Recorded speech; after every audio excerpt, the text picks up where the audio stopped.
현재 롤생역전이라 불리며 브레이브걸스가 각종 차트 1위를 휩쓸고 있는데요. 브레이브걸스를 10년 동안 꿋꿋이 지켜주며 응원해준 용감한 형제에 대한 말들이 연이어 나오고 있습니다. 브레이브걸스는 최근 인기가요 1위를 하고서도 믿고 기다려준 용감한 형제에 감사하다라고 솔직한 심정을 말했는데요.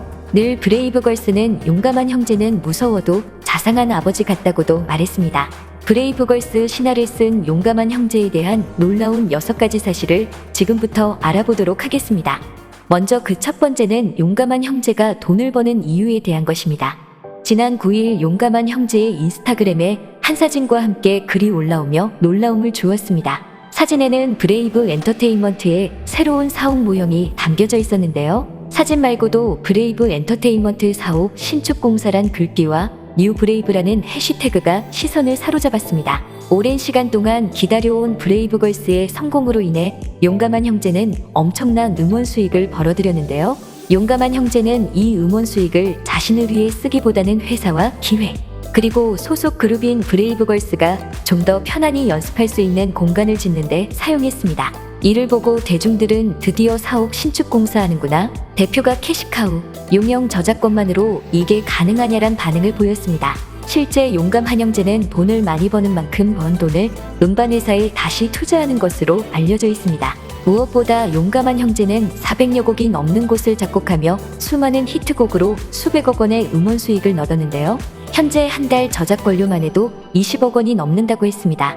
하지만 용감한 형제는 자신의 꿈이 수백억 대의 전 재산을 모두 기부하는 것이라고 말했는데요.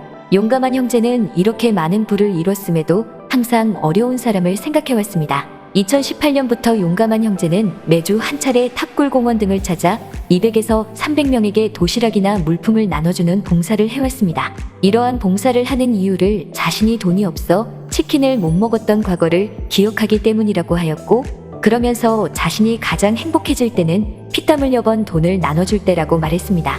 훗날 용감한 형제는 밥차 30대를 자신의 돈으로 마련해 자선사업을 하겠다는 꿈을 밝혔습니다. 어릴 때 사고쳐서 소년원에도 가고 삶을 포기하려는 바닥에 인생을 살았던 용감한 형제는 이제 어렵고 힘든 사람들을 위해서 살겠다는 마음으로 음악 인생을 살고 있습니다.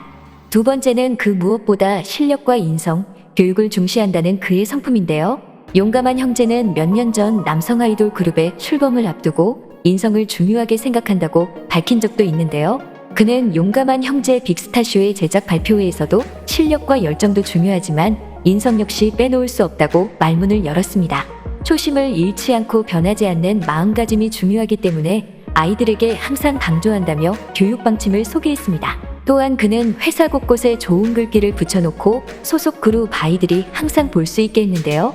아울러서 아이들은 자신을 자주 보지 못한다며 회사의 가장 위에서 지켜보는 입장이기 때문에 잘 나서지 않는다고 밝혔습니다.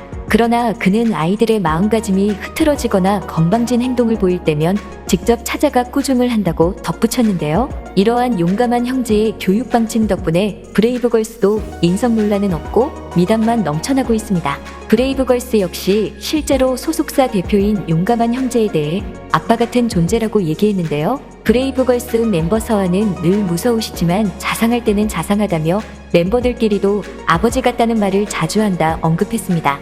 아니다 싶을 때는 엄하게 대하며 항상 좋은 길로 브레이브걸스를 이끌어 주었다는데요. 인성 교육도 따로 하셔서 항상 예의 발라야 한다고 당부하신다며 브레이브걸스는 용감한 형제에 대한 감사의 마음을 전했습니다. 세 번째는 용감한 형제가 5년 만에 가수로 돌아온 이승기의 타이틀곡을 프로듀싱했다는 사실인데요.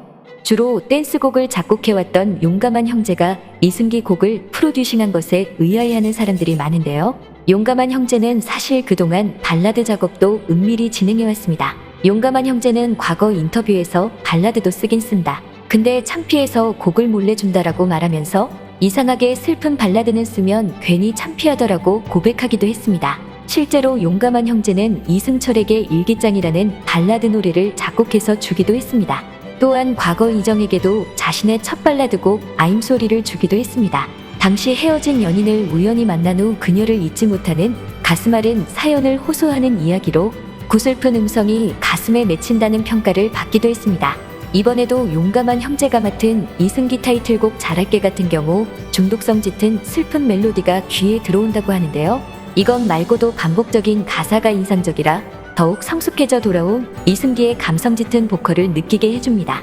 용감한 형제는 이승기의 보이스에 대중들이 온전히 집중할 수 있도록 피아노와 기타 라인만으로 타이틀곡을 구성했습니다. 이와 같은 효과가 이승기의 보컬과 어우러져 애절함을 더해주었습니다. 네 번째는 용감한 형제가 K-팝의 발전을 위해 놀라운 것을 만들었다는 것인데요. K-팝을 대표하는 프로듀서답게 그는 이제까지 본 적 없는 새로운 K-팝 놀이터를 탄생시켰습니다. 바로 뮤직브로입니다. 그가 만든 K-팝 놀이터는 음원 서비스를 기반으로 K-팝과 관련된 다채로운 콘텐츠를 지원합니다.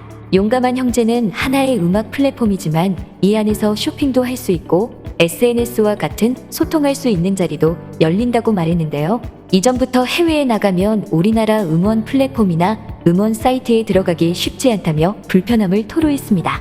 이제 K-팝은 세계적으로 알려진 시장이고 해외 팬들도 늘어나는데 시차를 두지 않고 동시에 접속하면 좋을 것 같다며 뮤직브로를 기획하게 된 계기를 말했습니다. 그가 만든 뮤직브로는 한국은 물론 해외에서도 편리하고 안정적으로 음원 서비스를 제공한다는 게 장점인데요. 음반과 MD는 물론 다양한 제품 구매가 가능한 쇼핑몰 서비스, 전 세계 K-팝 팬들이 모여 활동할 수 있는 커뮤니티 서비스, 오디션 서비스를 통해 전혀 다른 K-팝 생태계를 선사할 예정입니다. 용감한 형제는 자신의 생각과 아이디어로 뮤직브로를 만들면서 수많은 시행착오를 겪었지만 앞으로 음악의 배달의 민족처럼 편하게 들어와서 보고 즐길 수 있는 곳이 되게 하겠다고 했습니다. 다섯 번째는 용감한 형제가 역주행의 신화인 브레이브걸스를 키워냈다는 점인데요. 사실 브레이브걸스는 용감한 형제가 세운 브레이브 엔터테인먼트의 첫 번째 그룹이었습니다. 처음부터 흥하지 못했던 그들은 10년여의 무명 생활 끝에 롤린이란 곡으로 뒤늦게 성공했는데요. 그런 첫 번째 그룹의 곡이 마침내 차트인을 하자 용감한 형제는 카톡으로 직접 캡처까지 해서 그들에게 축하 메시지를 보냈습니다. 브레이브걸스는 한 인터뷰에서 용감한 형제는 또 다른 부모님 같은 존재라며 이제는 저희가 사장님 어깨를 좀 펴게 해드릴 수 있지 않을까 말했는데요. 이러한 인터뷰를 통해 그들의 끈끈한 유대감을 엿볼 수 있었습니다. 무엇보다 10여 년의 세월 동안 브레이브걸스의 든든한 버팀목이 돼주었다는 사실도 밝혀졌는데요. 흑자가 나지 않는 걸그룹을 큰 적자에도 불구하고 10년이나 붙들고 있었다는 사실에 모두가 대단하다고 말했습니다. 특히 업계에서는 금전적 손해가 컸을 텐데도 브레이브걸스를 놓지 않는 그를 보며 별종이라 칭했다는데요. 그는 그럼에도 브레이브걸스를 짝사랑한다며 나보다 먼저 생각한다고 말해 명언을 남겼습니다. 또 일전에 브레이브걸스를 향해 너네가 자식 같다. 상품으로 생각하지 않는다. 그저 너네 인생이 잘 되길 바랄 뿐이라고도 말한 적이 있어 지금의 결실에 더욱 감동을 주는데요. 대중들은 이러한 글을 보며 그걸 입덕의 끝은 유명이었다. 롤린에서 여기까지 왔네라는 반응을 내비쳤습니다. 많은 이들은 용감한 형제가 지금까지 해온 행보를 보고서 진정으로 용감했다고 평가하고 있습니다. 팬들은 앞으로 브레이브걸스가 더욱 성공하며 용감한 형제의 꿈이 이뤄지길 기대하고 있습니다. 지금까지 꽃받침이었습니다.